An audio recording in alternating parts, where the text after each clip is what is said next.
men claim to be logical thinkers. And I say, you're not a logical thinker.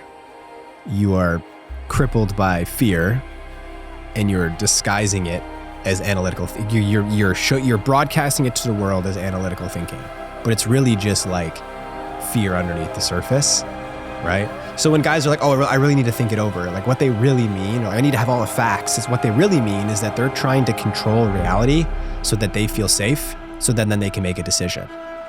That's not logical thinking.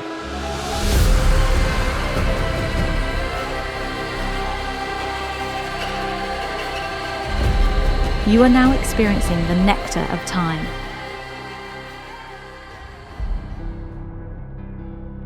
There is no reasonable logical answer within the dream for a dream.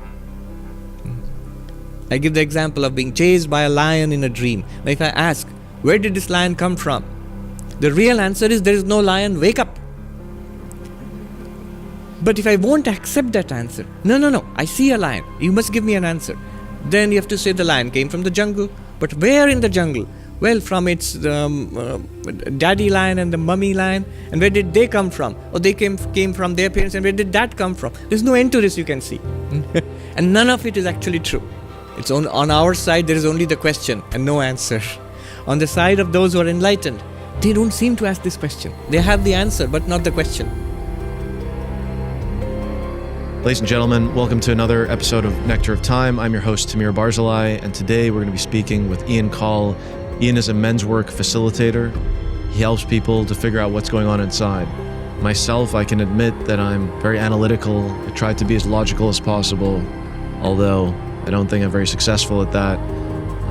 But I don't always trust my intuition or gut feeling because I'm aware of the distortions that can impact those gut feelings, those emotions, those what I believe are softer signals for reality.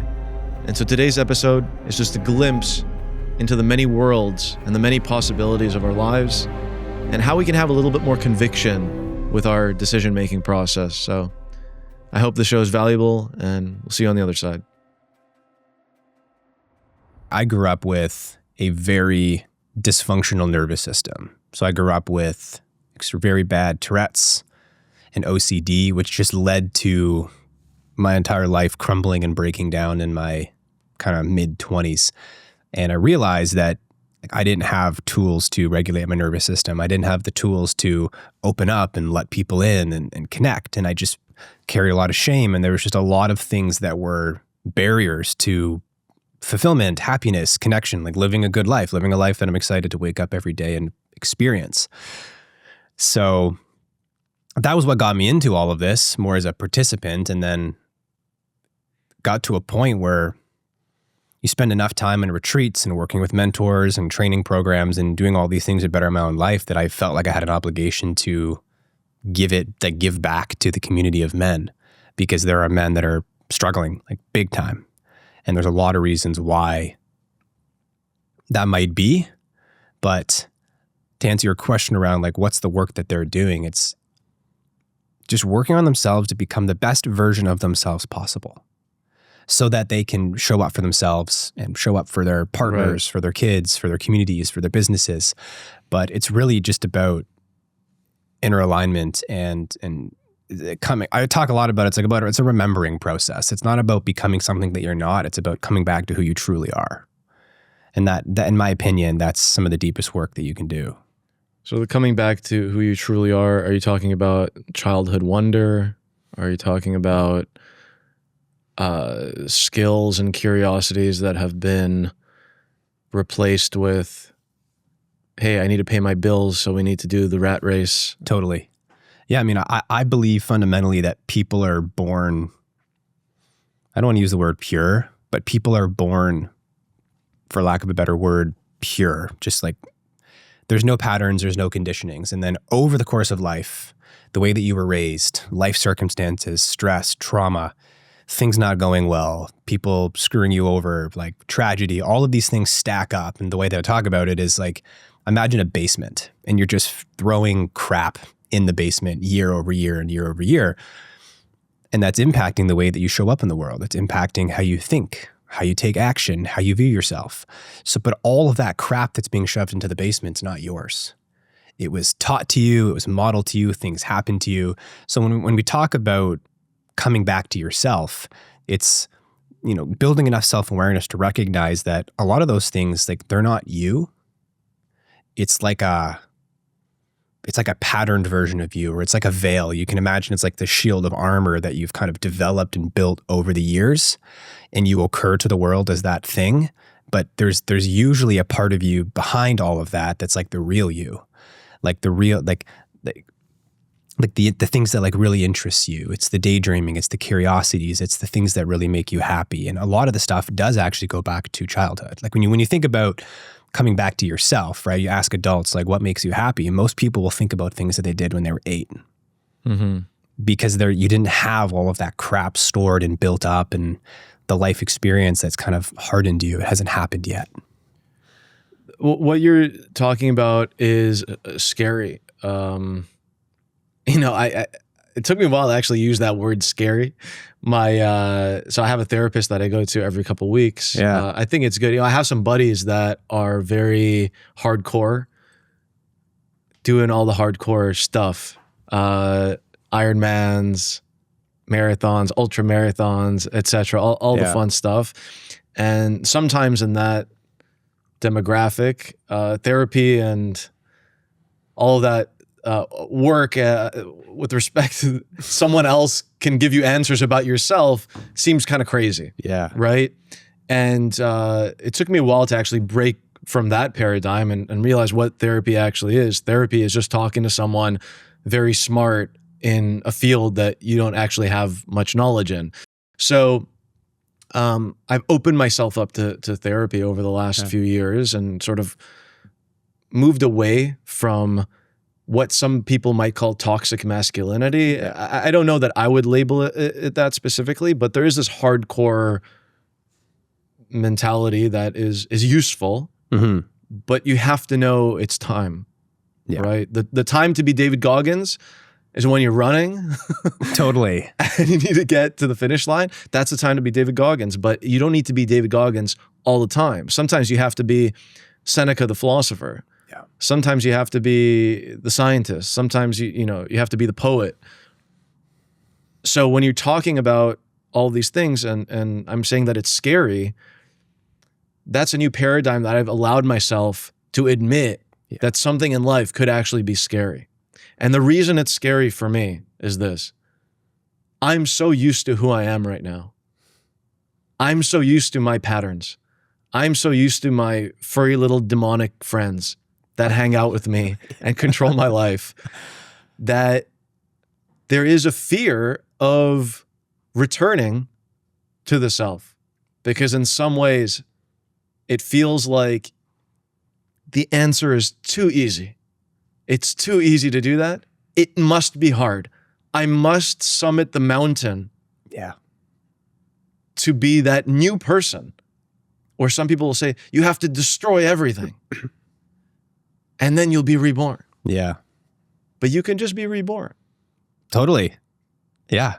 And people would rather choose familiar pain than step into that unknown. Like most people have some level of understanding that they're not happy or fulfilled with something in their life. It could be causing a lot of stress. It could be causing a lot of anxiety for them. And they continue to choose it every single day because it is more scary and more uncomfortable to, like you said, go into that unknown and like choosing something different. Going and seeing it, whether it's going and seeing a therapist or whatever it might be. Like trying to understand your emotions for the first time, but we're habitual beings. We live off of habit and pattern, and most people, like myself included, we tend to think the same thoughts every day, do the same things. Our days tend to look the same, and it's just change is scary. Not because you're worried that there's something bad on the other side. It's just the fear of the unknown. Human beings, going back to your thing about logic, like a lot of us don't do well with that space of the unknown. Yeah, so that's a beautiful segue into what I wanted to talk with you about today is, unfortunately, there exists a multiplicity of unknowns at any given point. Mm-hmm. And to me, that is the challenge. That is the work in understanding how do I achieve a level of comfort in taking a step towards one of many unknowns and not knowing which unknown is the best unknown for me. And I have a little passage here from The Bell Jar, written by Sylvia Plath. Sylvia Plath, famous author, poet, that I think is very apropos for this conversation, and it will set the stage for us. Okay. I saw my life branching out before me like the green fig tree. One fig was a husband and a happy home and children, and another fig was a famous poet, and another fig was Europe and Africa and South America. I saw myself sitting in the crotch of this fig tree, starving to death, just because I couldn't make up my mind which of the figs I would choose. I wanted each and every one of them, but choosing one meant losing all the rest. And as I sat there, unable to decide, the figs began to wrinkle and go black, and one by one, they plopped to the ground at my feet. I love that. It kind of reminds me of this. So it's essentially not knowing, like the internal struggle of not knowing if we're on the right path. And the opportunity cost of being in that paralysis. Absolutely. It's this fear of, I heard it described recently, you spend your whole life, or I think the fear is that people don't want to spend 5 years, 10 years, a lifetime, crawling up a ladder just to realize that the ladder has been leaning up against the wrong wall the entire time. And then you have to walk back down, and it's this feeling of starting over, and that keeps people paralyzed from taking action. And the way that I look at this is that you're never really going to know if it's the right path at first. Because I think that there's a delay between the actions that you take and reality that appears. And I also think it's a practice skill that if you are habitually in a state of paralysis that's preventing you from taking action because you're scared that you're not on the right path. What's also true is that you can retrain yourself out of that. You can train yourself to be like, I don't really know if I'm on the right path, but I'm going to do it anyways. Because what's the other alternative?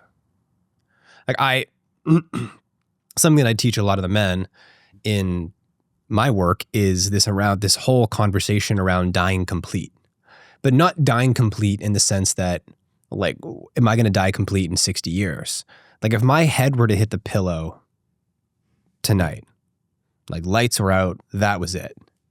What would I have to do today so that I could die complete tonight?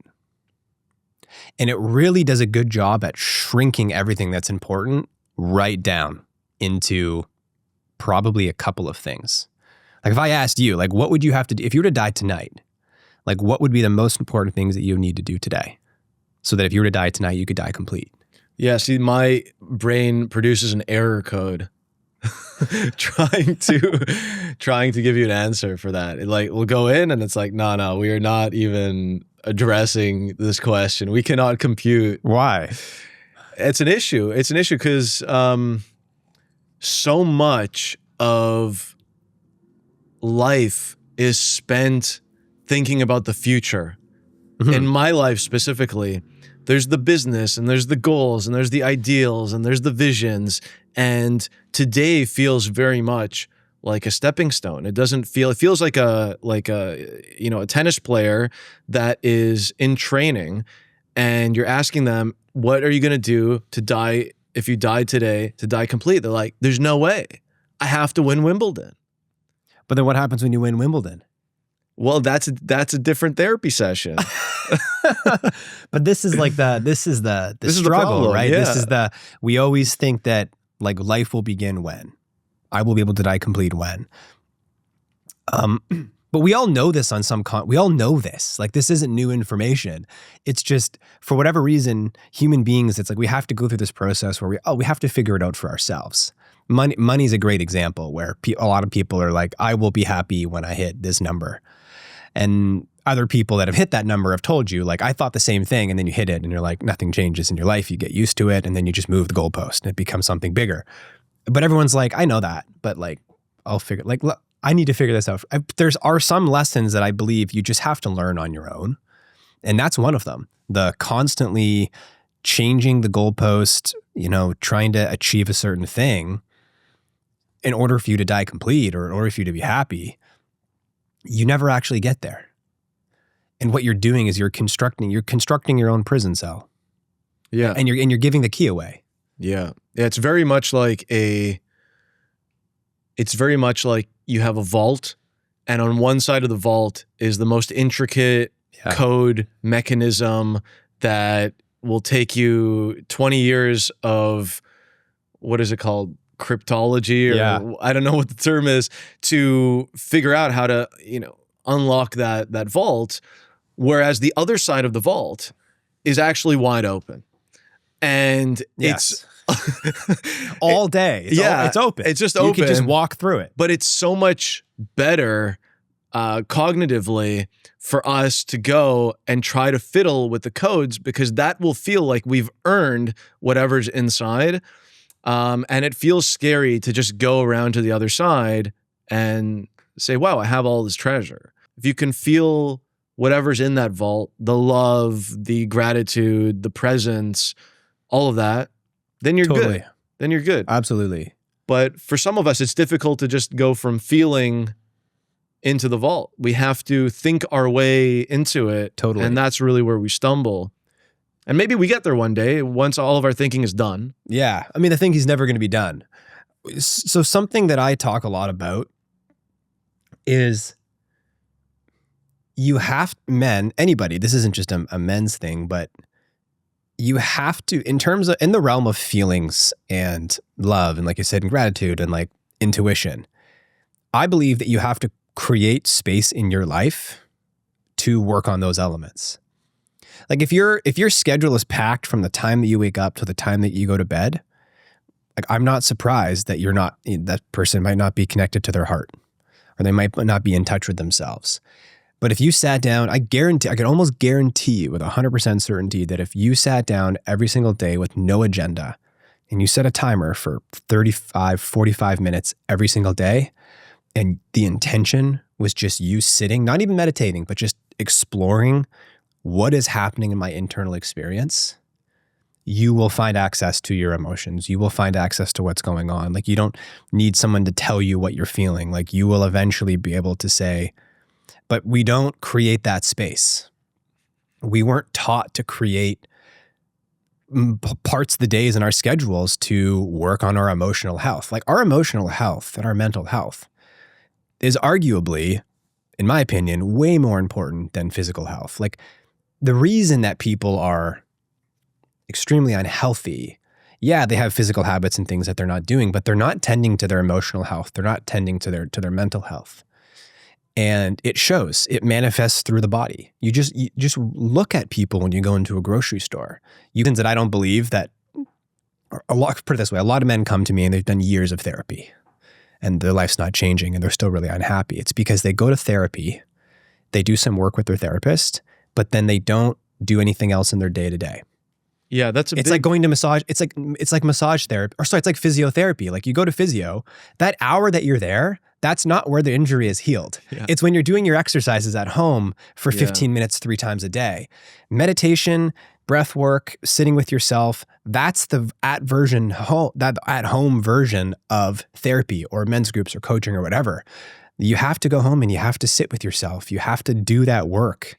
Yeah. Doing the work in almost every aspect of life is the thing that needs to be done. That's the thing. The talking about it, the podcast listening, the book reading, until you actually internalize that and then take action on it. 100%. It's almost as if you didn't read it. The only way is to actually do the work. Yeah. And I believe that people massively overcomplicate it. Like I've been in this for years. I've, logged almost 300 hours of in-person retreats, lots of somatic work and embodiment work and shadow work. And I've worked with mentors and I've done cognitive behavior. I've done so much stuff. And the moments in my life where I just carve out some time to just be with myself with no agenda and no phone, and I just sit down on my sheepskin with my meditation cushion, and I'm just with myself. When I do that consistently, that's when I feel the most connected to myself, connected to other people. It's like slowing life down. And it's so funny because it's free. It's free. And it's like, not only does meditation, like you don't have to go, people are like, when I hear meditation, I think they think it's this like hour and a half in a cave with like, and no, like 5, 10, just start with 2 minutes and then move it up to 3 and then 4 and then 5. And the thing about meditation is it's like cardio. As you do it, it doesn't feel like torture anymore. Like when I'm meditating and then I stop, getting back into it's like frustrating. I can feel my body fighting it. But when you're meditating every day, it's like going for a run every day. Eventually 5 kilometers doesn't feel like anything, right? Yeah. You're a runner. You get it, right? Yeah, like, it's definitely like cardio. It's definitely like cardio. Yeah. And what's so funny about meditation is that it also improves your focus. It improves your emotional reactivity. Like there's so many other benefits to it. But at the end of the day, I think it just comes down to, it's like the highest form of self-respect is sit down and just give yourself 10 minutes to be with yourself every day on your breath and just like see what happens. It's the whole thing. Like you don't have time. It's like someone said, I don't have time to read a book. It's like you don't have time to read a book because you're not reading books. You know, it's like totally. It's a recursive 100%, cycle. Yeah. You know, that obviously we could go down a rabbit hole with the whole time thing, but you know, it's like, yeah, like it's like, it's not that you don't have time, you don't make time. Right. And because I believe that, and I don't care who you are, like I believe that everybody has 5 or 10 minutes for themselves a day. And I know there's probably some like young parents out there that are getting really, really mad.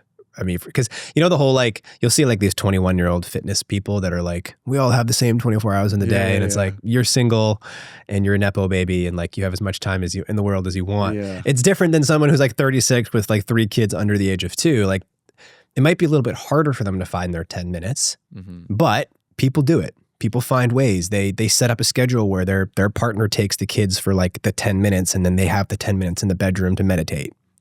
I mean, you see religious people do it. I mean, Jews pray 3 times a day. Muslims pray 5 times a day. Totally. They're running 100%. Their families. 100%. So you can't take 5 minutes to, even if you believe in Satan, who cares? Yeah, totally. Just take the 5 minutes. I've seen videos of like this dad like meditating with his like 8-year-old son. Yeah. And you're like, beautiful. He's meditating. His kid's meditating. Like that kid's going to grow up extremely successful because he's learning how to like calm his breath and calm his nervous system.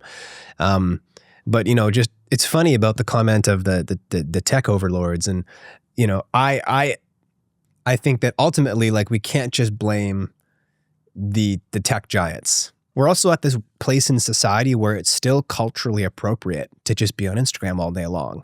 But exactly. But if I came over and you were just drinking shots of whiskey every day, I'd be like, hey man, like, I don't think you should be drinking for 6 hours a day. But on average now, people are like, I believe that eventually social media is going to be on the DSM-5 for addictions. Yeah, why not? Like it blew people away when video games popped on, 20 years ago. They're like, what? It's like, yeah. And I agree with you that like Facebook has no product. Like if we all just decided one day culturally to just get off social media, they're laying off 400 people the next day. Yeah. There's no product. They don't actually give you anything. They'll survive off WhatsApp messages. I don't even, can they? They don't even make money. How does, well, no, they won't survive. WhatsApp doesn't even make money. Yeah, exactly. What's even the point of the app? Yeah, but so it is interesting how it is really up to us, but we do feel stuck and they're not really doing much to help us. But then again, if I was trying to maximize shareholder value, I also probably wouldn't put a monk mode on for sure on Instagram, because what's the point? Oh yeah, we'll just lose money. It's like, hey, if you guys don't want to use it, here's the door. Like you can delete your account, deactivate it. Yeah. But everyone has to like check up on how this person is doing or how that that scandal is going and totally blah blah blah. But Like nobody's mad at the CEO of Costco because Costco's not demanding 6 hours of your time every single day. But like they're just as incentivized in trying to make as much money as Bezos and Zuckerberg and all those guys.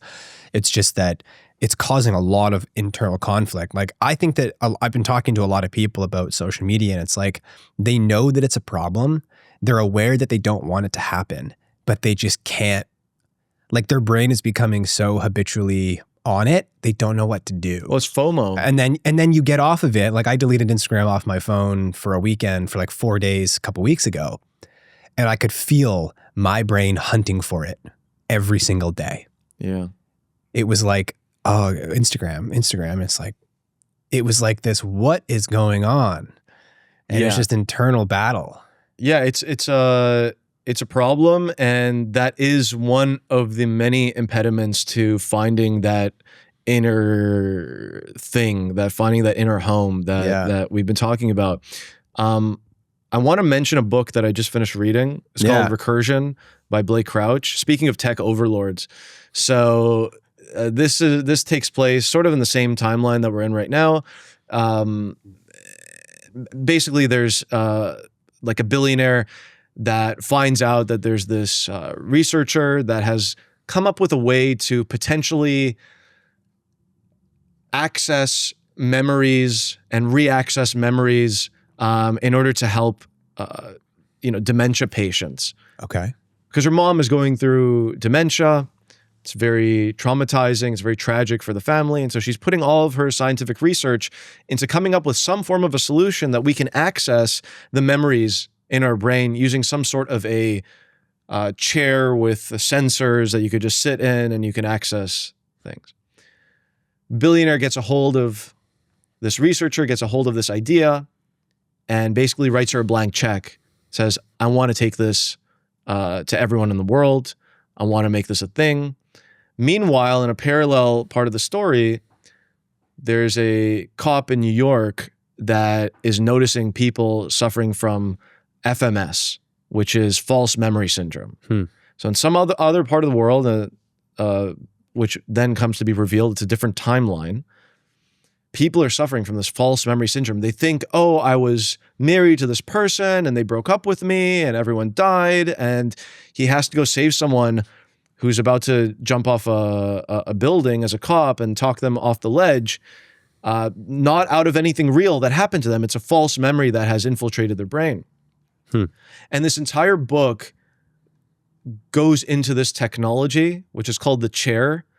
And it's quite interesting on how you actually create a new timeline. You basically go into this chair, you record a memory that happened in the past, and then you go into this deprivation tank where they actually biologically kill you.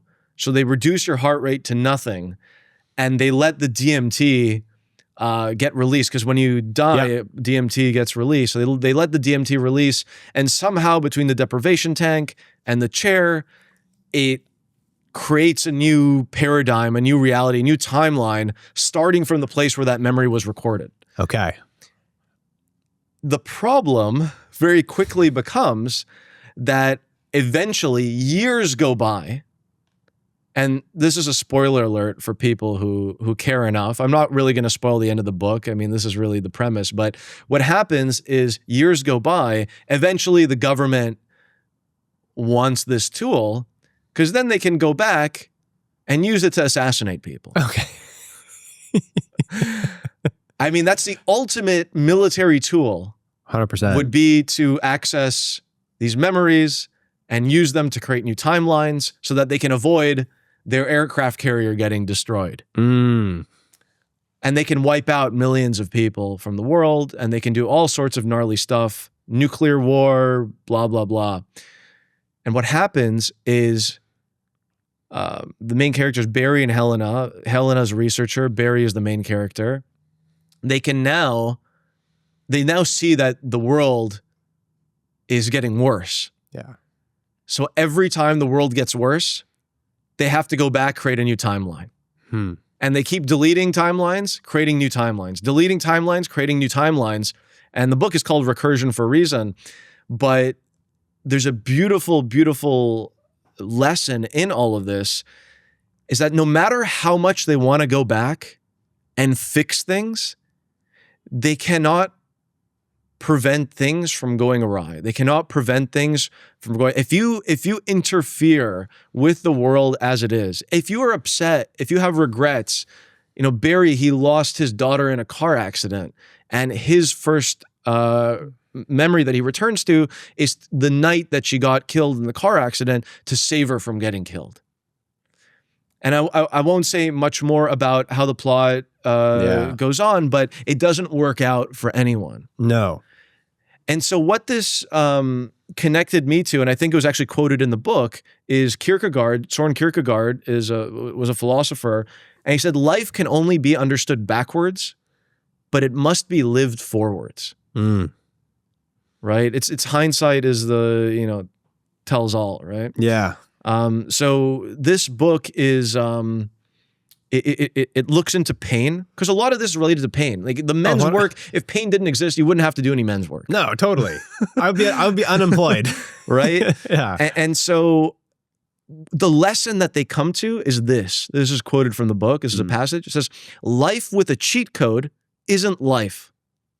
Our existence isn't something to be engineered or optimized for the avoidance of pain. That's what it is to be human. The beauty and the pain, each meaningless without the other.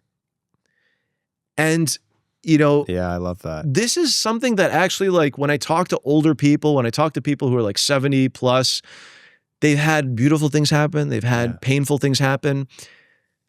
And a lot of times they just have this like understanding that they've internalized that this is just the way life is, that someone like me who's 31 does not want to accept. Want to avoid all pain. I want to have everything work out perfectly. Totally. I want to do it by the book. Yeah. I want to hold the Grand Slam championship trophy. Anyway, so over to you. Yeah. I love that quote. I agree that pain is an inevitable part of the human experience. And I used to want to avoid the pain at all costs. The bad day, it was like anything I can do to make this day better. Now I welcome the pain, because without that pain, the good days wouldn't feel so good. And a really, micro example of this is I went out for a run today, and I did heavy legs and squats yesterday. And I was dreading this run, and I was like, my legs are going to feel terrible. I went on the run today, my calves, everything felt horrible. And when I got on the run, I was instantly hit with that resistance as my legs are hurting. I don't want to do this. Like, this sucks. And then I had that quick moment. I reminded myself that in order for those runs to feel so good on those days you're just flying, the reason it feels so good is because you have this recent experience of the run feeling so bad. But if your runs were just good all the time, they would no longer feel good, because that would just become the new baseline. Yeah. And I think that's a really beautiful mirror of life. That's how life works. It's like those days that feel so good, where you feel like you're on top of the world and everything's going well. It feels like that because last week it was terrible and it was pouring rain and you were upset and you got some bad news and all of these things. But like that's the wide experience of life. And I tell guys all the time, like, stop trying to make the bad days good and stop living too much in the good days, and just allow yourself to be with the full experience of life. And I think that the real message is that we're never going to know what the correct path for us should have been. Like, we're never going to be in the position of God to see everything from, 4 dimensions and be like, yeah, you should have gone left instead of right. And that is paralyzing from an intellectual standpoint, like to actually look into it and say, no, there should be, like in chess, there should be the next best move. Like there, yeah, like the computer in chess will know the next best move, right? And we want that. I want that in life. I want to be able to calculate the next best move. And you can calculate it, I think, in small contained environments. Yes. But you don't know what's really going to happen. You don't know what's really going to happen. Like, I don't set 5-year goals. I don't set 10-year goals because I don't think that's how life unfolds. I believe that you could have short-term goals, you could have direction, you can have some intention. But man, I couldn't have told you 5 years ago that I'd be doing the work that I'm doing now. Like my life had to fall apart and collapse into complete chaos for me to get into a men's group, which then spiraled into years of stuff. Now here I am doing the same thing for others. Like 5 years ago, I was moving across the country as a dirtbag climber, like shooting with a camera here and there, like trying to like make money as a photographer. Fast forward 5 years, 6 years later, like my life looks very different. I didn't set that goal. Life has a way of manifesting. Yeah. And things are going to happen that you don't have control over. Yeah. But you know, with that said, you can also find so many examples to the contrary, and we just don't know it because I do think it's all like probabilistic to a certain degree, where you have people that they're like wasn't it Tom Holland who was like, I'm going to be Spider-Man and I'm going to marry Zendaya and I'm going to do, like, he said all these things. And sometimes it happens. And sometimes it happens, yeah. but there is this like success, survivor bias, where you look at the ones that made it and you don't see, like, some people manifest X, Y, and Z and it happens. Other people manifest X, Y, and Z and they get hit by an ice cream truck. Not an ice cream, they go pretty slow, but they get hit by a different truck and then it's over for them. And we just don't know. Like there are formulas and there are probabilities that suggest doing these actions will make you successful. And you have to, I think you have to abide by those as the rules of the road. But you just don't know what's ahead. And there's no use, like, as long as you're generally making like common sense decisions, then there really isn't anything to worry about. Yet it's still, it's still difficult to actually, wrap your head around that. And especially for someone like me, because I'm talking from personal experience, I want to analyze and I want to know, and I want to have this understanding of everything. Yet all of the sages and all of the great gurus and all of like just all of the people that have a deep understanding of the world will tell you that is a futile task to try and understand everything. Well, because you never will. Yeah, and I think it's an immaturity on my part to think that I will understand it. Well, like look at this podcast studio that we're in. Did you plan for this? I did not. No, it just happens. It happens, to the right? point. You had an idea, an impulse one day, like in the set up an office and like have a studio, and then now it's the most booked out studio in the city. You didn't plan that. That didn't like come to you in like a divine meditation of like, this is the thing that I'm going to go down and focus on. You kind of followed an impulse and it worked. And that's the polarity. On the other side of things, I could also be like, I don't think I'm in control of anything. Right? Like someone else is in the driver's seat. And so I will say, like, this episode is not really meant to be, for me to come to an answer or for any of the listeners to come to like any conclusions. It's just a stimulus for more thinking for each individual to come to their own conclusion about how they want to see life. I'm still on my journey on like how I'm dealing with all of these ideas and thoughts, and everyone's saying you got to be more in your feelings, just deal with your intuition, blah blah blah. I'm working on it, Ian. Okay, I'm working on it. Yeah, man. I mean, when I think about, so this will be really fun. You'll love this one. I have this saying that men claim to be logical thinkers, and I say you're not a logical thinker. You are crippled by fear, and you're disguising it as analytical. You're broadcasting it to the world as analytical thinking, but it's really just like fear underneath the surface. How dare you? Right? So when guys are like, "Oh, I really need to think it over," like what they really mean, or I need to have all the facts. It's what they really mean is that they're trying to control reality so that they feel safe, so then they can make a decision. That's not logical thinking. Fear is an emotion. Is part of your emotional body. So there's actual logic. Like I need to go home and make sure that like 5 + 5 = 10. That's logical thinking. Or like the car costs this much. I need to logically go through the numbers and the budget and make sense. But when That's not what a lot of people are doing. They're in that spiral of like, should I do this? Should I do that? I don't know. I want to have this answer. I want to have that. I want to have this figured out. And it's the energy is very swirly. It's kind of like a right? That's not logical thinking. That's not being analytical. That's ping-ponging between fear and doubt. Yeah, it's a mishmash. And a mishmash. And yeah, that's not logical thinking. And this, you know what I mean? But people claim it to be.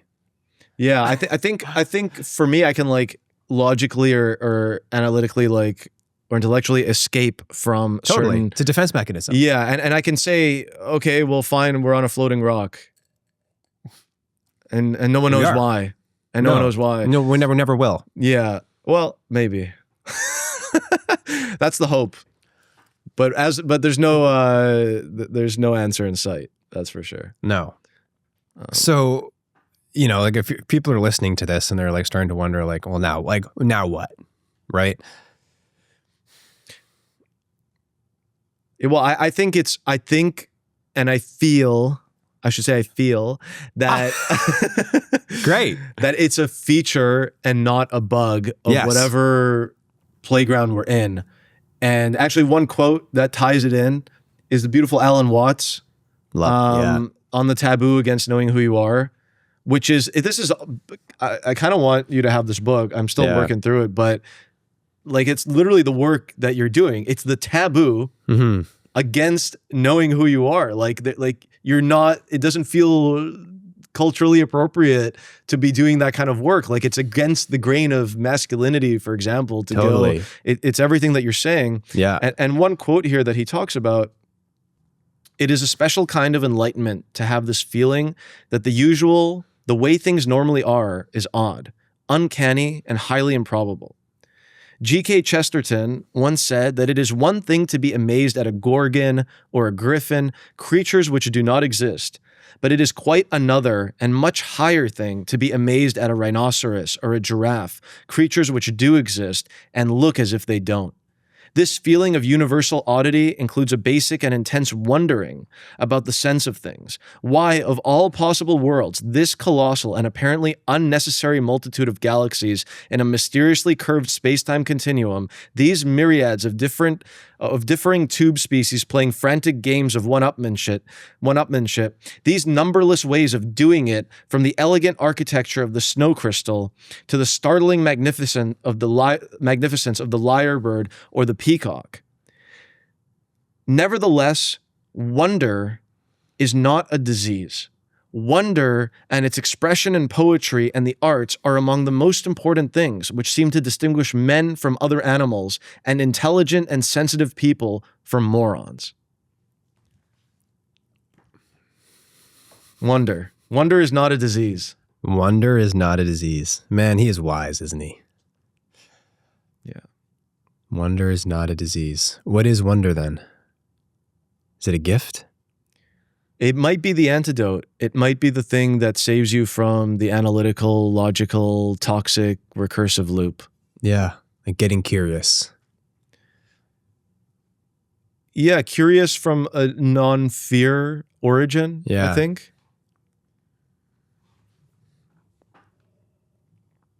I mean, what do you think? Looks like...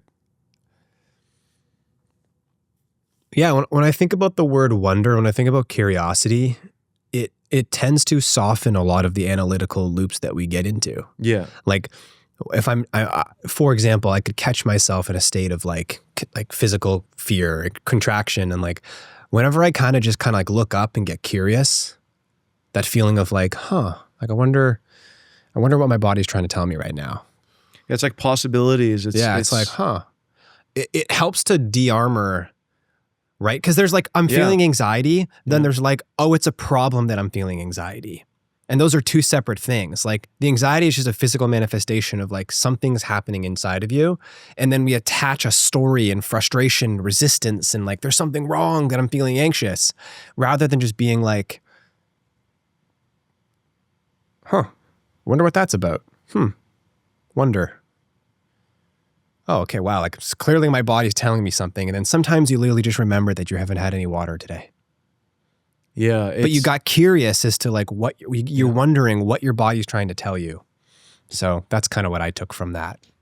Yeah, I do think it's the right way. Like what you said exactly, it can help you deal with the uncertainty and the anxious feelings. Even for me, just reading that, I'm like, oh, okay, like you can have wonder, actually. You can wonder things from a place of fear. You can be concerned about things from a place of fear, but it's that wonder that comes from that curious inner child. Totally. That's like, there's endless possibilities. Yeah. And I do find myself getting stuck in these loops and stuck in these boxes. And then every once in a while something happens, I snap out. I'm like, why even do I care about that box that I made? Totally. That's me. I created that prison. That's what you said when we started this episode. It's the prisons we create for ourselves. Totally.